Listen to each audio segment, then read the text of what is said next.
Un lunes más, otro lunes más, aquí estamos con este hermoso grupo que siempre nos acompaña a participar en estas actividades donde, como yo insisto, aprendemos todos. El tema de hoy, vamos a hablar de la ansiedad. ¿Cuántas veces hemos hablado de ansiedad? Seguramente muchas veces.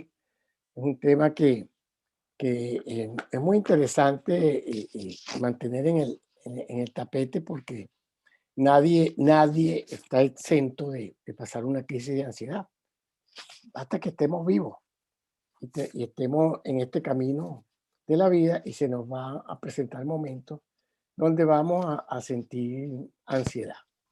Y hoy vamos a hablar de una combinación, o sea, de tres elementos, que es crisis, como por ejemplo ahorita estamos en una gran crisis y estas crisis nos producen con bastante frecuencia ansiedad por la incertidumbre que esto genera.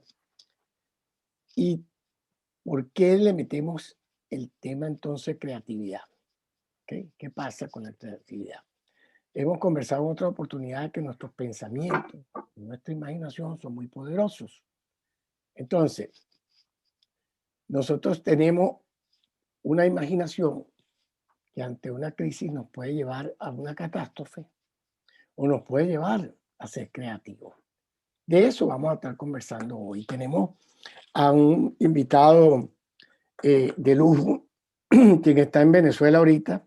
Él está en Venezuela ahorita y sigue en Venezuela. Él está en Valencia. El psicólogo Sergio Villanes, es psicólogo clínico, profesor universitario, en este momento haciendo un doctorado en psicología, una persona muy preparada en la materia, que ejerce su profesión físicamente como psicoterapeuta en cara a cara, lo ejerce online y su actividad en paralelo como profesor.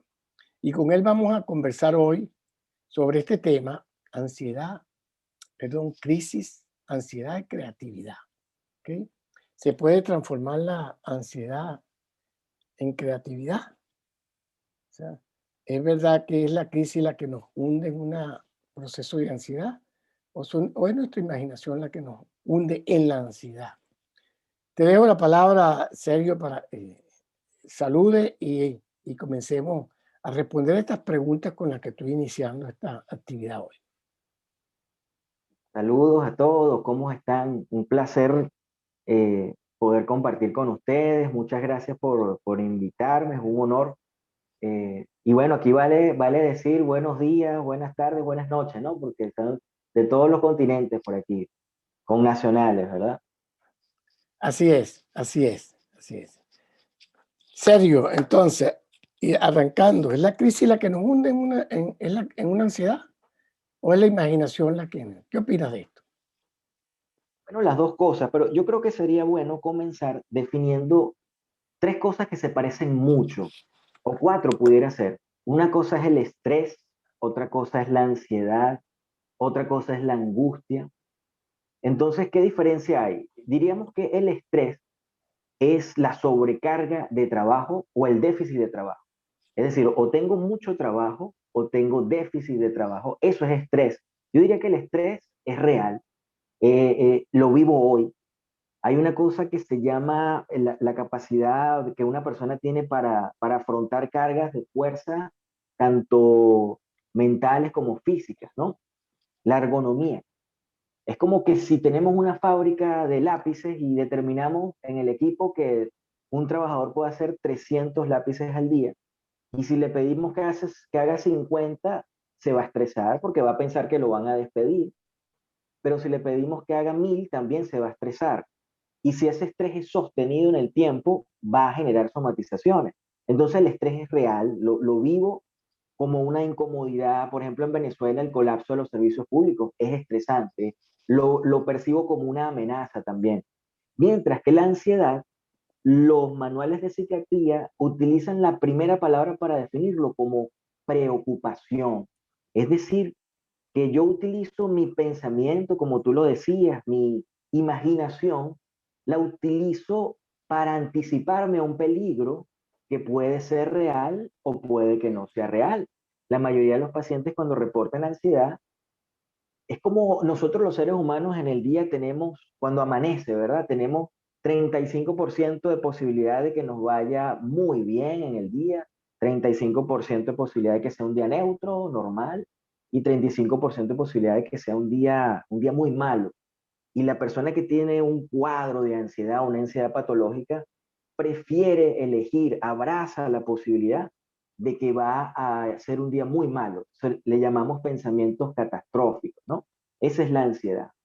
La angustia, por su parte, es muy parecido, reporta síntomas muy parecidos a la ansiedad, síntomas, por ejemplo, físicos, como por ejemplo la incapacidad para relajarse, eh, o comemos mucho o no comemos, eh, ahí los sentidos se nos agudizan, pero no hay un objeto con la angustia. Mientras que yo con la ansiedad defino, bueno, yo estoy angustiado, tengo preocupación por esta deuda, tengo preocupación porque me dijeron que tengo cáncer. En cambio, con la angustia no. Con la angustia yo me siento mal, tengo como un presentimiento de que algo va a pasar malo, pero no identifico. Entonces la angustia es más del inconsciente. Va flotando en nuestra mente inconsciente y se adhiere a ciertas cosas. Entonces un día se adhiere a que tengo miedo a subirme al ascensor, un día se adhiere a que tengo miedo a comer porque creo que me voy a ahogar. Esa es más la angustia, ¿sí? Entonces el papel de la crisis, ¿qué significaría una crisis? Yo diría que es cuando los métodos que tenemos para lograr un objetivo, ya esos métodos ya no funcionan. Entonces, allí es donde entramos en conflicto, ahí es donde viene la crisis, ¿no? Entonces, por eso se ha demostrado que ante la crisis tenemos como dos opciones, ¿no? O reaccionar paralizándonos o reaccionar enfrentando tanto la reacción emocional como el problema. Entonces, la crisis se puede manejar con creatividad. ¿Y qué es la creatividad? Es lo que se llamaría un pensamiento divergente, es tener la capacidad de poder encontrar soluciones nuevas. Es diferente la innovación, porque con la creatividad valga la redundancia, es crear. Yo creo algo y no algo obstinado. No es como que yo diga, bueno, entonces como yo soy creativo, voy a inventar ahora una puerta que en vez de ser, digamos, rectangular, sea entonces un triángulo. No, eso no es creatividad. La creatividad es realmente solucionar algo con una forma que no se había analizado nunca antes, ¿sí? Con la innovación mejoramos algo que ya existe, ¿no? Por ejemplo. Entonces, sí, es muy normal que nosotros, y sobre todo en esta época de pandemia, ya afortunadamente hay muchos países que están saliendo de esa situación, como el caso de ustedes, estoy escuchando los relatos, pero otros tenemos una salud pública tan débil, pues que nos quedan varios meses más de afrontamiento de esta situación y sí, pasamos por etapas, ¿no? Pasamos por la etapa del primer momento de una alerta, cuando nos dijeron, bueno, existe una enfermedad mortal, una enfermedad que se transmite con mucha facilidad, hubo una alerta, nuestros sentidos se colocaron pues en alerta y luego hubo una etapa de resistencia, digámoslo así. Veíamos a la gente en Europa cantando en los balcones, teniendo entusiasmo y luego pues vine, en esa resistencia hubo los trastornos de ansiedad. Se reportó personas que tenían problemas de insomnio. Durante el primer año de la pandemia atendimos muchísimo problemas de insomnio, problemas de ansiedad. Y luego se acabó esa resistencia, se acabó la dopamina, se acabó la capacidad de resistir y vino el agotamiento. Y vinieron los trastornos depresivos. Eso sería, viéndolo como un poquito bajo la teoría del síndrome general, ¿no? Del estrés, se graficó mucho lo que vimos nosotros durante la pandemia. Perfecto. Fíjate, y tú mencionas algo bien importante asociado a la crisis, ¿no? Cuando nosotros nos, nos generan un cambio que nos saca de un estándar de vida, de una manera de vivir, de una manera de solucionar los problemas, y nos mueven, y eso se transforma, que lo genera la crisis. Como tú decías, ya las viejas soluciones no me funcionan. Pero además de eso, se nos transforma el cómo resolver los problemas en el día a día y nos quitan algo que da mucha tranquilidad, que es saber lo que está pasando o lo que va a pasar. ¿Ok? En otras palabras, el control lo pierdo por completo. ¿Sí? Que yo no pueda planificar qué voy a hacer la semana que viene o el mes que viene, porque todo depende de. Cuando tú dices depende de, dice, ¿qué hago? Entonces comienza a surgir la crisis porque no puedo ni siquiera planificar mi vida. El control lo pierdo por completo y en este momento no sé qué hacer. Reina la incertidumbre y viene la ansiedad y por supuesto los pensamientos y la imaginación. Más o menos a esto te referías, ¿verdad? Correcto, tú estás asociando la ansiedad como pérdida de control. Y es cierto, Ujú. eso vino a traernos la pandemia, sobre todo cuando en los primeros momentos, ¿no? La pérdida de control. Yo no puedo controlar el curso de esa enfermedad, el curso de esa situación. Por eso nosotros siempre recomendamos las rutinas dentro de casa, porque dentro de casa sí teníamos control. Yo siempre le decía a mis pacientes, imagínate que estás entrando a una embajada en donde entras a un territorio dentro de tu país, pero que es otro país. Así tiene que ser tu casa. Afuera puede ser una situación incontrolable con la pandemia, pero dentro de tu casa sí tienes control. Y hablamos de una casa en donde esté lo físico y digamos también lo cognitivo, el pensamiento, el alma, ¿no? La ansiedad realmente, bueno, fíjate el sentido de control y ansiedad. Cuando hablamos, por ejemplo, con alguien que le tiene miedo a subirse a un avión, un miedo irracional y fuerte como una fobia, realmente lo que está detrás de eso es que la persona desearía ser él quien ejerza el rol de piloto. ¿Sí? Si no lo piloteo yo, creo que no lo va a hacer bien la otra persona. Entonces, como ahí no tiene ningún control, aumenta la ansiedad. Entonces, esa palabra control es relativo porque estamos en un mundo donde reina la incertidumbre y tenemos que aprender a convivir con la incertidumbre. La incertidumbre es parte de nuestro tiempo. Realmente tenemos control sobre pocas cosas y esas pocas cosas que tenemos control es sobre nuestras rutinas y sobre nuestros hábitos de pensamiento. Entonces, si hay algo que tenemos que tener siempre vigilancia es nuestro pensamiento, porque del contenido de ellos se va a generar un estado de ánimo. Por ejemplo, cuando nosotros tenemos rabia, seguramente el contenido de nuestro pensamiento está orientado hacia la injusticia. Cuando tenemos ansiedad, el contenido de nuestro pensamiento está orientado hacia la preocupación. Cuando tenemos alegría, el contenido de nuestro pensamiento está orientado hacia las cosas que hemos logrado. Entonces, cada célula de nuestro cuerpo responde al mandato que da nuestro organismo a nuestro pensamiento, perdón. Y no se trata de ser optimista ni pesimista, se trata de ser objetivo. Se trata de interpretar los sucesos que nos ocurren de una manera ajustada y adaptada. Ahí está el detalle. Sin embargo, la semana pasada, Sergio, hablábamos de la vulnerabilidad, de que hay personas que están como propensos, ¿ok? a que a entrar en crisis de carácter psicológico. Y de esta manera también nos damos cuenta que hay personas que son propensos a pensar de una manera negativa. ¿Ok? Y revisar esto es donde está el detalle. Tú hablabas de la parte cognitiva, lo cual es muy importante. Sin embargo, como el pensamiento de Einstein que escribo en el post, lo puse porque me llamó mucho la atención y comparto mucho ese pensamiento que hablaba Albert Einstein, que decía que en momentos de crisis solo la creatividad es más importante que el conocimiento.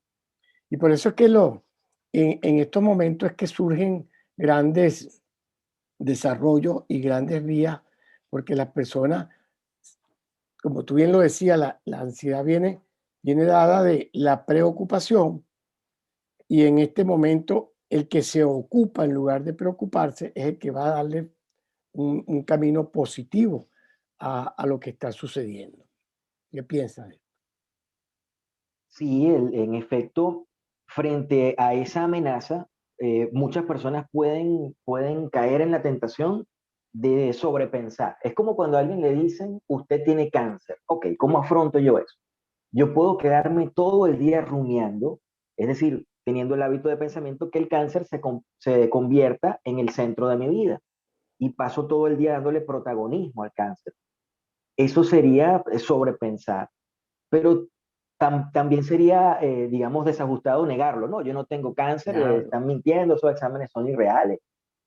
Cuando lo ajustado sería, bien, hago lo que tengo que hacer, afronto la situación, busco el tratamiento, busco la atención médica, pero también vivo de acuerdo a mis posibilidades y teniendo la mayor calidad de vida que pueda. Entonces, ante la crisis, nos corresponde no preocuparnos. ¿Por qué? Porque preocuparnos es estéril. Si nos preocupamos, sobre todo el mal hábito de muchas personas que durante la noche, cuando se necesita es tener una higiene del sueño, que hay que relajarse, que hay que alejarse un poco de las noticias. Entonces la persona en ese momento tiene el mal hábito de pensar en lo que va a suceder mañana. Yo siempre digo, bueno, a veces podemos tener estrés y ansiedad al mismo tiempo. Entonces tengo estrés porque wow, tengo varios días trabajando 10, 15 horas diarias. Me queda poco tiempo para dormir. Y el poco tiempo para dormir, para aliviarme de ese estrés, de esa carga tan fuerte de trabajo, entonces ya no puedo dormir porque estoy pensando en las 15 horas de mañana. Entonces tengo estrés y tengo ansiedad, tengo las dos cosas. Entonces yo te cambiaría, yo les sugiero que cambien la preocupación que es estéril por la planificación. Con la planificación yo determino cuál es el enemigo a vencer y calibro si yo lo puedo hacer solito o si tengo que buscar ayuda de las personas, porque ¿qué nos pasa cuando tenemos ansiedad y estrés? Nos ponemos irritables, peleamos entre nosotros, las parejas comienzan a discutir, los papás comienzan a regañar a los hijos. Fíjense que durante la pandemia se disparó el tema del maltrato infantil en Venezuela. eh, Ocurrieron muchas cosas impresionantes en la pandemia. Aquí en Venezuela la consulta de psicología infantil disminuyó un 80-85% a raíz de que los colegios cerraron. Eso me dio a entender que los únicos que remitían a los niños al psicólogo era el colegio, o sea que los niños con autismo, los niños que tienen alguna psicopatología, bueno, no existe sino el colegio que los manda. Entonces, en definitiva, la preocupación es estéril y lo que deja es la posibilidad de una somatización, porque ¿qué pasa cuando tú te preocupas? Bueno, dentro de ti comienzan a existir unos cambios, comienzas a secretar catecolaminas, comienzas a secretar glucocorticoides y eso de una forma sostenida disminuye los parámetros de la respuesta inmunológica, crea problemas cardiovasculares, nos hace vulnerables a enfermedades, generamos otros trastornos, otras comorbilidades como problemas del sueño, eso daña o afecta nuestra presión arterial, por ejemplo. Entonces, cambio eso por la planificación. Entonces, con la planificación sí hay un producto porque yo enfrento el problema, lo determino, lo esclarezco, huyo de la victimización, huyo del determinismo, en donde, bueno, por el hecho de pobrecito de mí, estoy afrontando una época oscura en el mundo, entonces, bueno, no, pobrecito, no, eliminamos esa victimización, no, nos volvemos un poco más autoeficaces y determinamos cuáles son los objetivos a vencer. La otra cosa que tú planteabas era sobre la predisposición a la ansiedad. Entonces, ¿qué es la ansiedad? ¿Algo genético o algo de crianza? Diríamos que sí hay muchas personas con esa predisposición, así como hay gente con predisposición a la depresión, así hay, como hay pacientes con predisposición a la esquizofrenia, a la ansiedad también. Sí hay factores genéticos. Cuando realmente atendemos pacientes con una ansiedad patológica, porque vale decir, la ansiedad, no toda ansiedad es patológica. La ansiedad, hay algo que se llama, por ejemplo, euestrés, que es un estrés bueno, que es una activación que nosotros sentimos cuando tenemos que hacer una actividad que nos gusta. Es como que si tengo que hacer mañana un informe muy importante y necesito esas catecolaminas, esa adrenalina para poder hacerlo. Es como el frito que te da cuando vas a hacer algo importante, pero que te gusta lo que vas a hacer. Eso es un estrés bueno, pero hay un estrés malo que es el distrés, en donde yo realmente odio lo que estoy haciendo, sobrepasan mis límites de ergonomía, es decir, sobrepasa mi fuerza, mi capacidad y termina enfermándome. Entonces, esa predisposición sí existe y también hay factores de crianza. Por ejemplo, sobre todo yo lo he visto últimamente con pacientes que tienen hipocondría. La hipocondría es una ansiedad que va apuntalada con el hecho de que tengo miedo a estar enfermo. Entonces, he encontrado que en la crianza hay a una abuelita, a un papá que tenía la misma hipocondría y transmitía ese mismo miedo, esa hipervigilancia respecto a las sensaciones o los receptores interoceptivos del cuerpo, es decir, me duele la cabeza o quizás tuve una mala postura y me duele la espalda, entonces interpreto que ese dolor de espalda, pues seguro tengo un tumor en la columna y estoy plenamente seguro de eso. Y bueno, imagínate, retroalimenta la ansiedad y comienza el malestar. Entonces hay componentes genéticos y también hay componentes de crianza, pero la buena noticia es que la ansiedad sí tiene solución. Es uno, yo diría que es el motivo de consulta número uno en estos tiempos. Más del 60% de los pacientes que acuden a nuestra consulta sufren de ansiedad. Y yo creo que es un tema también del tiempo en el cual vivimos. De repente nuestros bisabuelitos por ahí, imagínate lo que decían los médicos ocupacionales en los años 50, 60. Ellos decían, bueno, hay 8 horas para descansar, 8 horas para trabajar y 8 horas para estar con la familia. Era una vida un poco más en esos años 50, 60, un poco más relajado. Y bueno, la gente se enfermaba menos quizás de problemas emocionales. Pero nosotros estamos viviendo una época globalmente muy convulsionada y los trastornos, los cuadros de ansiedad están, lo vemos desde los niños pequeñitos, ¿sí? La ansiedad se expresa de forma diferente desde los niños hasta pues, el adulto mayor. Sí, es así. Ahora, tú mencionas algo bien importante. Yo suelo decir, no te preocupes, ocúpate. Y tú das la palabra, tú dices planifica, ¿ok? Ahora hay que incluso entender de una manera distinta esta planificación, que tiene más que está en la orientación del haz algo, ocúpate haciendo algo, hasta donde puedas planificar, si se puede planificar. Evelyn, por ejemplo, comenta aquí, dice, aquí en Venezuela nuestro futuro es incierto. Y una cosa es lo que tú planificas y la otra es lo que, no, lo que puedes hacer. Es cierto.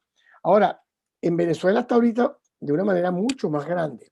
Ahora, el futuro es incierto para todo el mundo en esta situación con esta pandemia.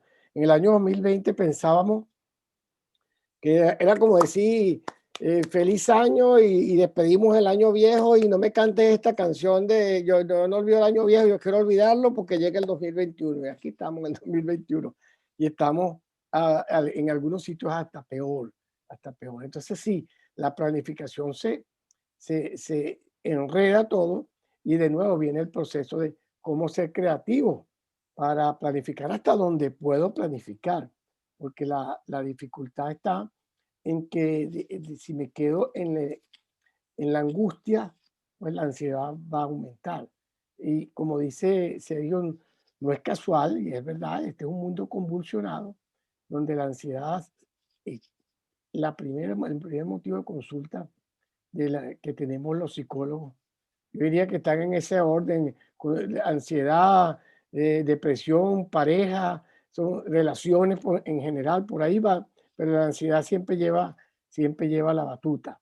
Entonces, ¿cómo transformar esta planificación? ¿Qué poner distinto en esta planificación? ¿Qué piensa de esto, Sergio? Sí, entiendo muy bien el comentario que acaba de hacer la persona que leíste de su apreciación, porque la planificación o la creatividad tienen enemigos y ese enemigo es la ansiedad. Justamente cuando tenemos ansiedad, son dos síntomas, ¿no? O sea, irradian en dos lugares. Uno en el cuerpo, en donde el corazón va más rápido, dijimos que hay más adrenalina, hay cortisol, entonces estamos como los músculos se llenan de sangre, estamos como preparándonos para afrontar físicamente un peligro que realmente no existe. Les voy a dar un ejemplo para que vean cuando la ansiedad sí funciona. Yo recuerdo una vez en una autopista que hay aquí en Valencia que tiene como 8 canales y hay horas en donde esa autopista tiene bastante flujo de carros, ¿no? Y una vez un señor se quedó en una camioneta pick-up accidentado en el medio de esos 8 canales y él no podía moverse de ahí. Él lo que tuvo que hacer para que no se llevaran por delante su carro por unos minutos mientras lo auxiliaban era quitarse la camisa y comenzar a hacer una señal como que si fuera una bandera para que los carros no lo atropellaran. Eso es bueno. Esa es la reacción de estrés. Para eso sirve esa adrenalina. Para un evento, si hay un temblor, si hay un evento catastrófico, físicamente yo tenga la capacidad de responder. Pero ¿qué pasa? Que en este mundo donde vivimos hoy, que es de concreto, no hay realmente esos estresores físicos, sino que nosotros utilizamos nuestra creatividad para bien o para mal. Nosotros utilizamos nuestro pensamiento, que es lo más bonito que Dios nos ha dado, o para generar un escenario muy catastrófico y muy desfavorable, o para generar un escenario en donde nosotros podamos sentirnos bien. Entonces, ciertamente, la ansiedad nos hace torpes, la ansiedad obstaculiza el pensamiento porque comienza a ver algo, cuando la persona tiene ansiedad muy alta, algo que se llama taquixiquia, ¿no? Entonces el pensamiento va un poquito más rápido. Quiero decirle, por ejemplo, una investigación que hicieron con un profesional del fútbol, lo colocaron a hacer 10 tiros de penalti frente a un portero en una situación sin ansiedad. Estaba él, el portero, en un ambiente muy relajado. Y de 10 tiros que hizo, marcó 6 goles, ¿sí? Una efectividad de un 60%. Luego le colocaron un ambiente de ansiedad en donde recrearon un escenario donde hay un público que le gritaba improperios, que le colocaba una situación de tensión, y de 6 goles solamente marcó 2, ¿sí? Bajó a 20% de efectividad. Y era el mismo jugador profesional en la misma situación objetiva, pero con elementos estresores. Entonces, tenemos un enemigo que la ansiedad afecta nuestra capacidad de concentrarnos, la ansiedad afecta nuestra capacidad de poder tener relaciones armoniosas con los demás, ¿sí? Y la ansiedad a veces puede generar depresión también. De hecho, hay uno de los dolores de cabeza más fuertes para nosotros los psicólogos es cuando el paciente tiene ansiedad y depresión al mismo tiempo, porque se retroalimentan ambas cosas.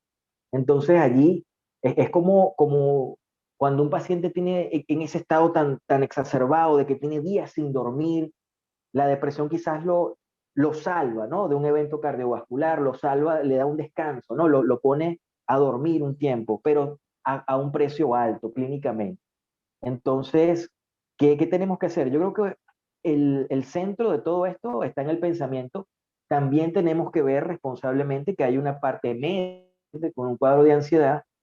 Tenemos que calibrar si ese paciente requiere la atención médica con el psiquiatra, porque hay evaluaciones, por ejemplo, que se tienen que hacer, por ejemplo, de la parte endocrinológica. Pues hay enfermedades endocrinológicas que pueden causar cuadros de ansiedad y también se pueden utilizar fármacos ansiolíticos para ayudar al paciente, pero todos se benefician de lo que nosotros llamamos terapia cognitivo-conductual, que es enseñarle al paciente a cómo la percepción que el paciente tiene del mundo que le rodea es vital para poder afrontar ese mundo, ¿no?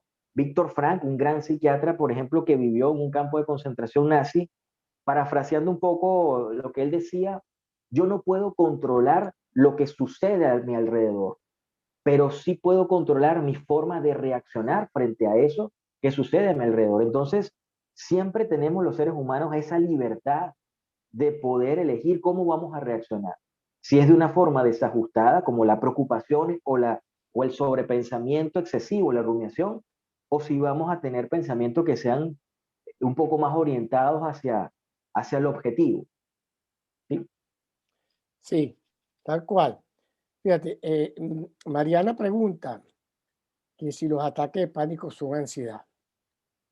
Sí, efectivamente, Mariana, los ataques de pánico entran dentro de la crisis de ansiedad, pero me gustaría que Sergio nos hablara un poquito de los ataques de pánico. Si un ataque de pánico entra dentro de los espectros de los cuadros de ansiedad, es una manifestación que es una ansiedad muy intensa y es una descarga que puede durar unos 10 o 15 minutos y el paciente no identifica un pensamiento que lo detone o una situación específica que lo detone, sino que es una sensación en donde le falta el aire y donde siente como la percepción de que va a morirse o va a perder el control. La buena noticia es que en el mundo, hasta ahora que yo sepa, no hay registrado una sola muerte por ataque de pánico, a pesar de que eso es el principal temor que el paciente puede sentir y los pacientes con ataque de pánico pueden superarlo y la psicoterapia en combinación con la terapia farmacológica con psiquiatría tiene un nivel de efectividad de los tratamientos de más de un 65%, que eso en salud es bastante bueno. Sí, es así. El ataque de pánico, lo que lo hace más difícil, lo pone más complejo es precisamente lo que estamos hablando, es el pensamiento. El primer pensamiento que llega es ese, como decía Sergio, es que me voy a morir, o sea, me voy a morir. Y el segundo, bien común, me estoy volviendo loco. Me estoy volviendo loco porque voy al médico, porque obviamente como psicólogo, como psiquiatra, cuando alguien llega con un ataque de pánico, definitivamente hay que descartar que no haya un problema biológico, ni coronario, ni de pulmones, que a veces están las crisis y la persona cree que no puede respirar. ¿Y Y cómo al se hacer ayuda esos entonces? exámenes, la persona se confunde más porque salen positivos, ¿no? O sea, salen negativos, todo está bien. Entonces vienen estos pensamientos, me estoy volviendo loco. En mi consulta yo suelo invitarlos, como hoy en día existen las redes y el Google, como decimos, el pana Google que nos informa de todo, bien y mal. Entonces yo siempre el reto que le hago es, revisa en Google las estadísticas mundiales y si consigues una persona que haya muerto por eso, me avisas, porque esa es la ventaja. Entonces, es impresionante, Sergio, me imagino que en tu consulta lo haces igual. Es impresionante cómo cuando la persona solamente entiende que de eso ni se va a morir ni se va a volver loco, cómo baja el nivel de ansiedad y se pone más, abre la disposición a trabajar su ansiedad, a encontrar que está procesando, que está produciendo esto, y eso favorece mucho la recuperación de la persona. Sí, totalmente, porque ese estresor, esa amenaza, comienza a perder la capacidad de peligro. Y esa es la base de los tratamientos o la psicoterapia orientada hacia el manejo, el abordaje o el afrontamiento de la ansiedad, es quitarle a ese enemigo imaginario o que está sobredimensionado, sobrevalorado, es quitarle ese peso, ¿no? Y finalmente los tratamientos de ansiedad sería bueno que finalizaran enseñándole a la persona cómo relajarse, porque por muchos años aprendieron cómo angustiarse, cómo volverse hipervigilante. Luego, bueno, ¿cómo aprendo yo a relajarme? ¿Cómo aprendo yo a disfrutar? El objetivo número uno es que la persona tenga esa paz, ¿no? A veces me da rabia cómo la ansiedad le roba a las personas momentos que tienen que ser bonitos, que tienen que ser momentos históricos, que son momentos agradables, pero la ansiedad tiene la capacidad de hacerle al paciente perder, le roba esa paz, esa tranquilidad. Y bueno, tiene que recuperarla siempre desde el momento de dudar de sus propios pensamientos, es decir, aprender a hacer hablar esa ansiedad, hacer hablar. Es una emoción, ok, la siento, ahora habla mi ansiedad, cuéntame, ¿qué monstruos tienes tú que contarme? Te doy un ejemplo, ¿no? Como una persona que tiene fobia a subirse al ascensor. Bueno, lo peor que puede pasar es que tú no descifres exactamente a qué le tienes miedo. Cuéntame exactamente qué crees que va a pasar. Entonces la persona, bueno, es que yo creo que se va a caer el cable, yo creo que esa guaya se va a romper. Entonces, bueno, mira, yo una vez vi cómo le hicieron mantenimiento y no es una guaya, son 6 guayas que tienen, son 6 cables. Entonces, si se rompe una, quedan otros cables allí. Así que esa posibilidad es muy poco probable. Bueno, pero te está bien y se queda un poquito más tranquilo, pero entonces creo que se va a ir la luz. Bueno, si se va la luz, bueno, hay una planta eléctrica que va a activarse. Entonces, poco a poco, la persona va captando, es como una desensibilización. Aquello que yo antes veía como un monstruo, un Goliat invencible, estoy viendo que realmente lo desinflo. Estoy viendo que realmente es algo que es inofensivo. Y la persona comienza a trabajar con la forma como interpreta las cosas y por eso alrededor de 2 a 3 meses de psicoterapia puede controlar la ansiedad, sobre todo cuando hablamos de aquellas personas con esa predisposición. Por ejemplo, con aquellos que tienen trastorno de ansiedad generalizada, ¿no? Que es muy fuerte, porque no es una fobia específica, que le tengo miedo al ascensor o le tengo miedo a manejar, sino que el trastorno de ansiedad generalizado es que realmente le tengo miedo a cualquier situación.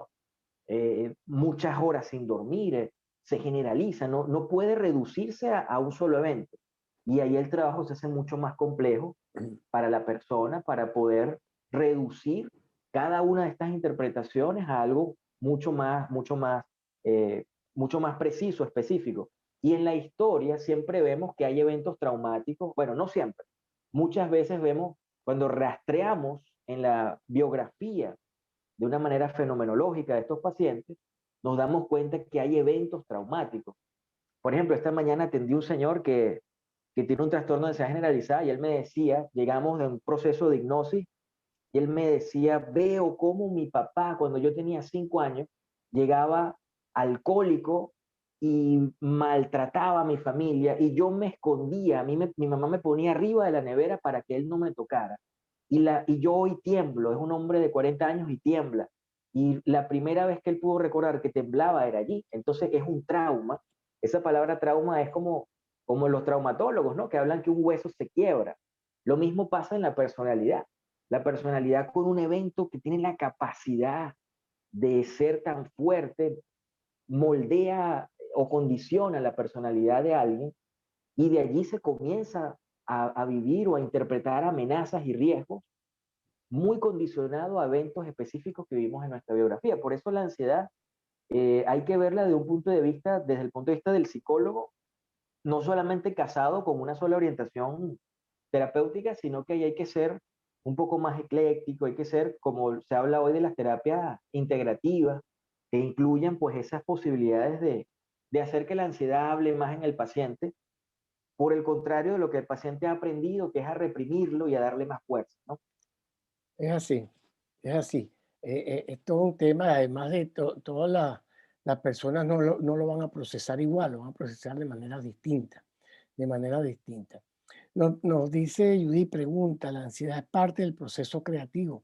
No sé si te refieres a que muchas personas, artistas inclusive, escritores, o sea, requieren sentir cierta presión ansiosa para producir.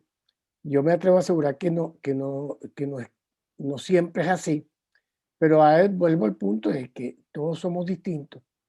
Se comenta que, leyendo sobre estos temas, que Darwin y ¿quién era el otro? Había otro que eran grandes descubridores que cuando vivían como en un permanente ataque de nervios, cuando estaban buscando, investigando y descubriendo cosas. Hay personas que la ansiedad los lleva a ser creativos, escribiendo o pintando, y es parte del proceso. Pero yo me atrevo a asegurar que no necesariamente el que crea tiene que estar ansioso, pero la ansiedad sí se puede transformar en creatividad.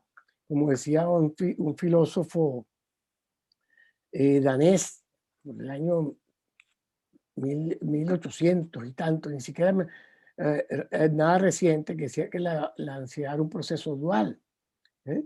Donde tú podías ser muy creativo o muy catastrófico, dependiendo de lo que la persona, cómo dirigía sus pensamientos, iba a tener un resultado u otro.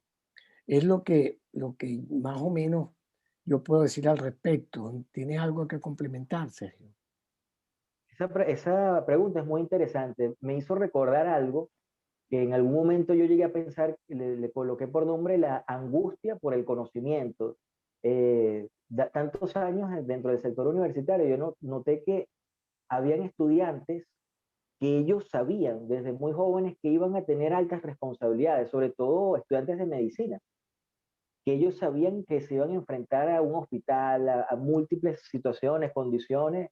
La parte hospitalaria en Venezuela es como un hospital de guerra, ¿no? Una situación muy precaria.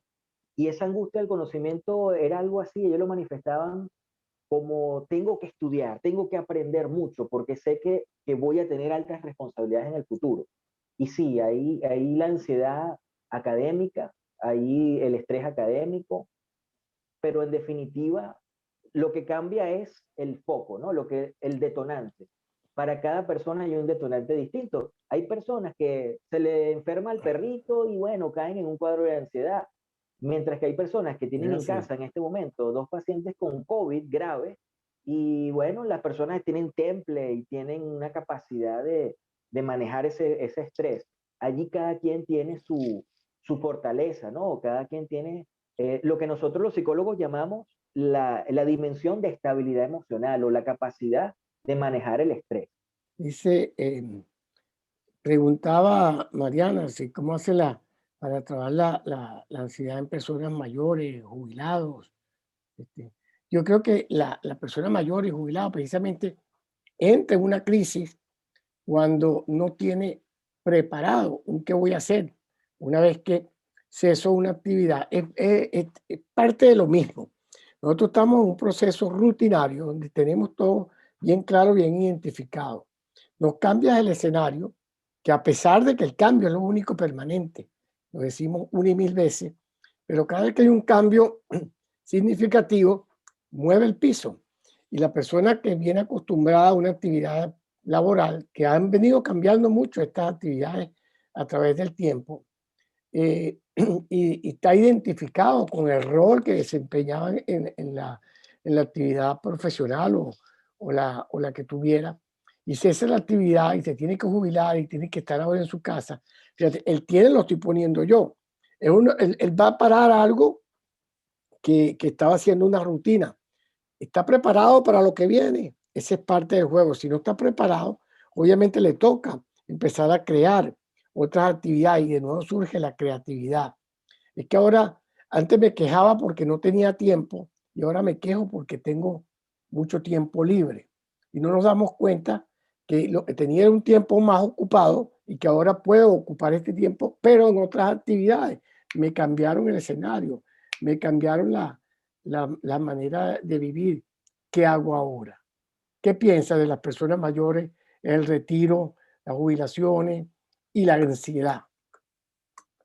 Sí, bueno, las personas, los pacientes que tenemos de ese grupo etario de la tercera edad, quienes reportan trastornos o problemas de ansiedad, en la historia destaca que históricamente, desde los primeros años de vida, esto ha venido como un problema crónico, porque la ansiedad, cuando es patológica, es crónica, ¿sí?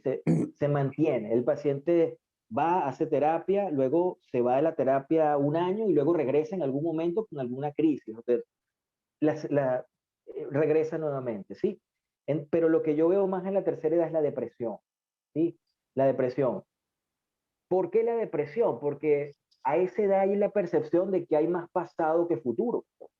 Y si el pasado que he vivido no me resulta satisfactorio, entonces me deprimo. ¿Y qué es la depresión? Una conciencia de pérdida, ¿sí? De que puede haber insatisfacción, puede haber soledad, puede haber aislamiento, ¿sí? La pérdida de la salud, de todo lo que conlleva el sentido de pérdida, ¿no?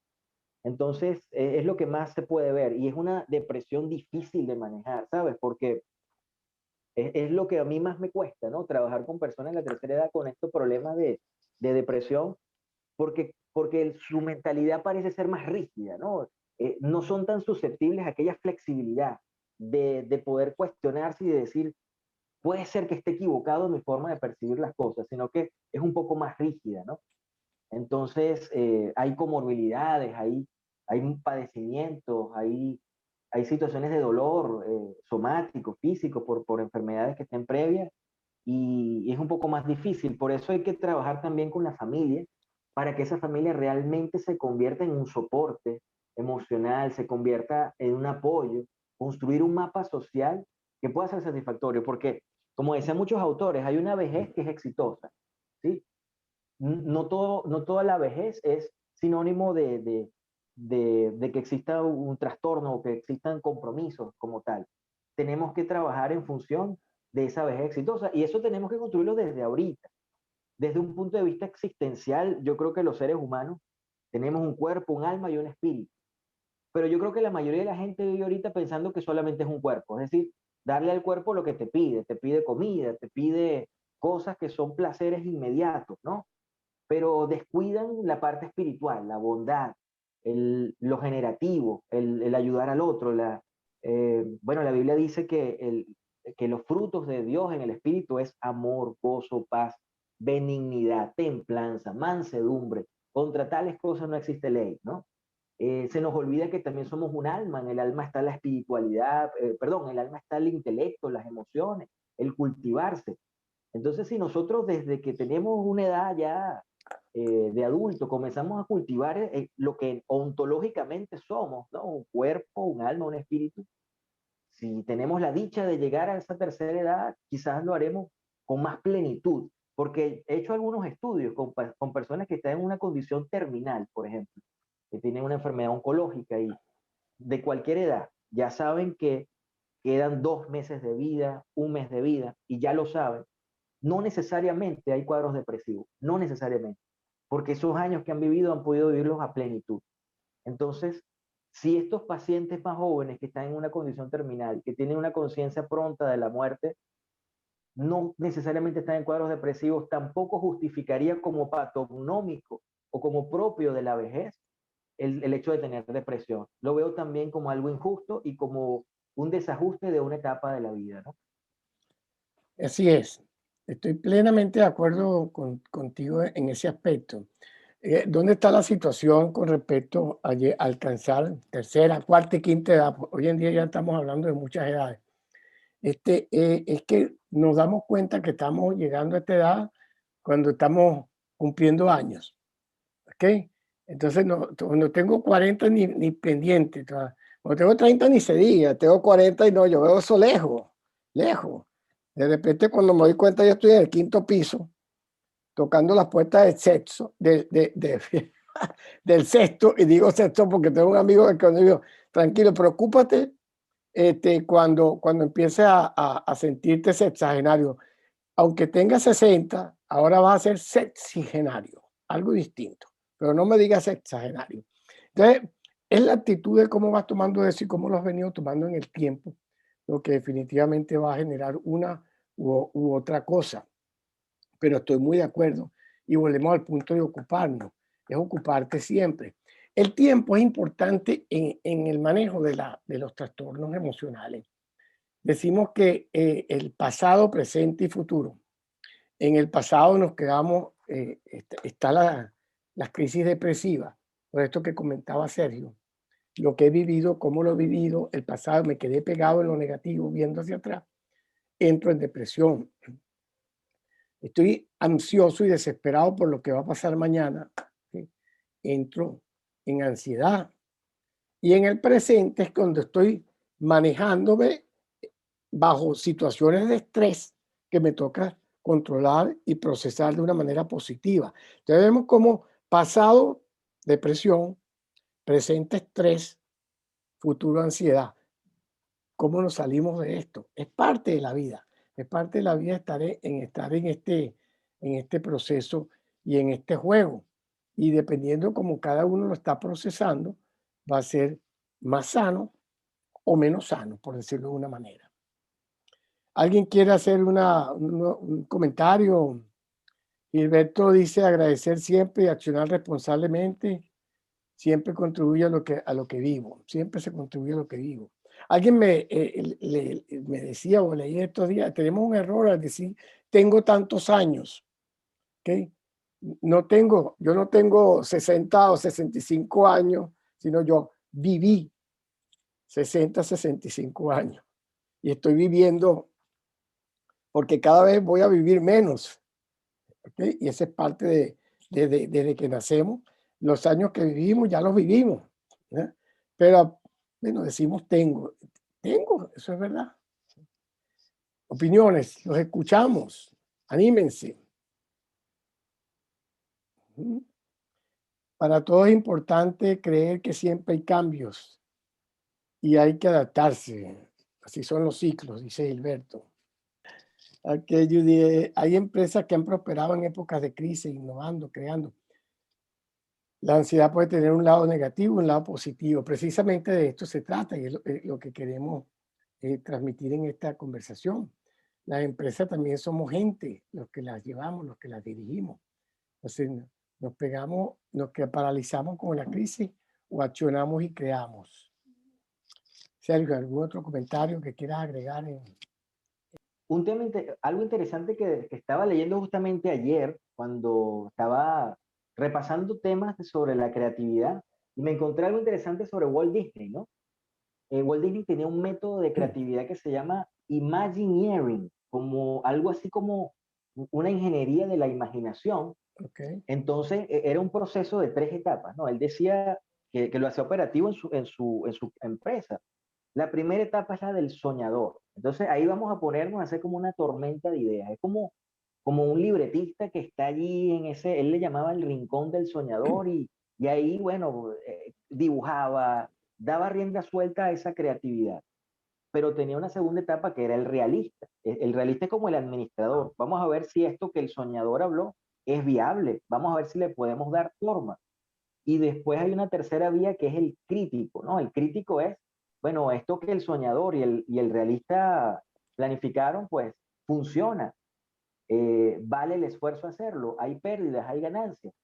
Entonces, bueno, los invito a ver qué tal, a ver si imitamos, ¿no? Esto es algo que se llama psicología positiva, es captar qué fue lo que han hecho personas que han tenido éxito y tratar de imitar sus acciones, no la persona en sí, sino las acciones que ellos han hecho que les han dado resultados. Yo creo que en definitiva, sí, para salir de una crisis, para afrontar una crisis, si entendemos que crisis significa que las formas que teníamos para solventar un problema, para llegar a un objetivo, ya no nos sirven, entonces tenemos que recurrir a la creatividad, es decir, crear, crear una forma nueva.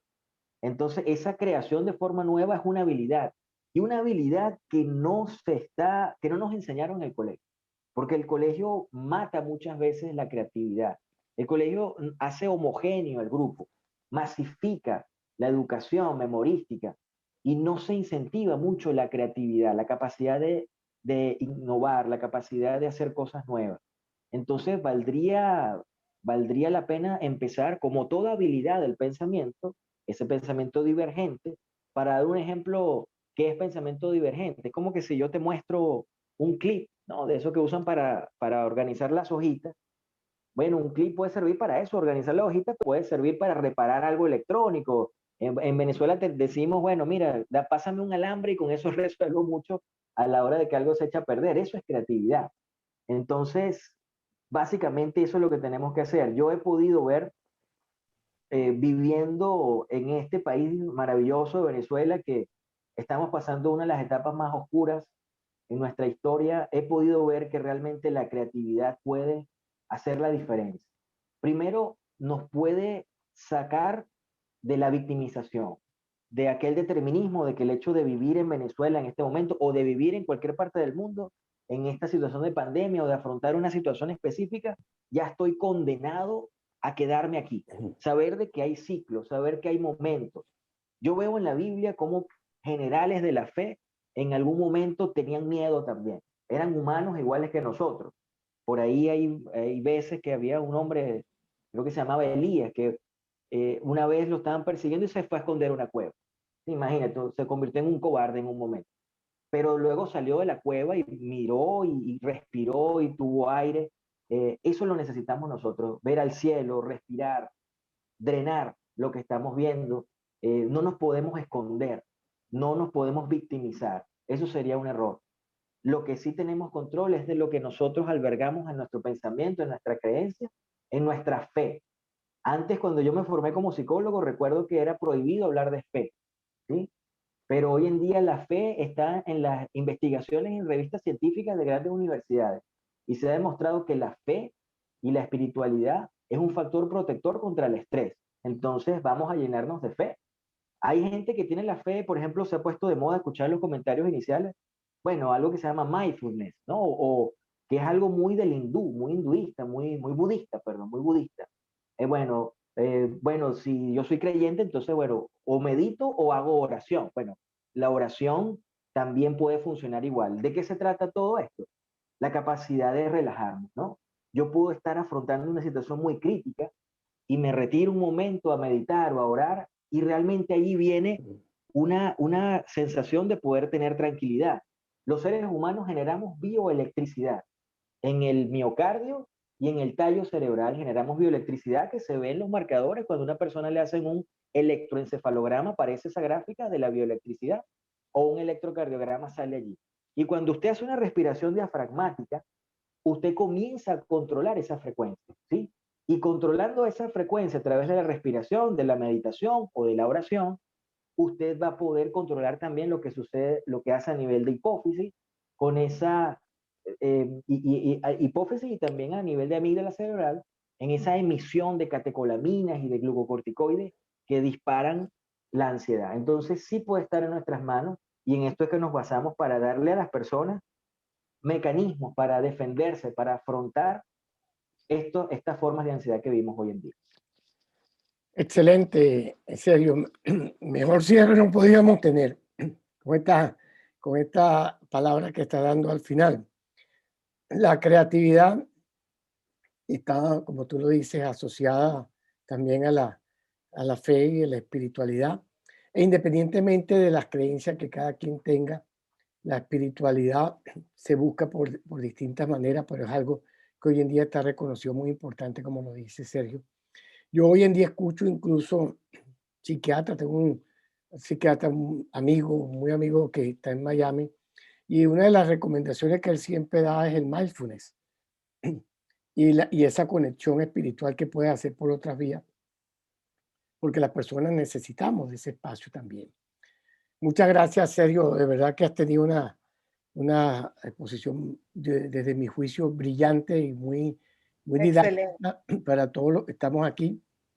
Y que quiero dar las gracias por haber aceptado esta invitación de estar compartiendo hoy con nosotros aquí y estar la gente así atenta y alerta desde el principio hasta este final. Muchísimas gracias y te dejo para que te despidas y vayamos despidiéndonos de los participantes que compartieron con nosotros esta experiencia de aprendizaje. Bueno, muchas gracias por invitarme y por escucharme. Un abrazo a todos. Ok. Bueno, muchas gracias a todos por estar presentes. Sé que algunos se conectaron y se les cayó la señal. Yo sé que esto es parte de, que a algunos se les iba el audio en un momento determinado. Pero esto, bueno, aquí estamos en vivo. Aquí estamos en vivo. Si hay alguien escribió algo y no lo leímos, bueno, bueno, se nos pasa a veces, pero en la esencia creo que la conseguimos. Los abrazo desde la distancia y me despido siempre agradeciendo su presencia en estas actividades donde todos aprendemos de todos.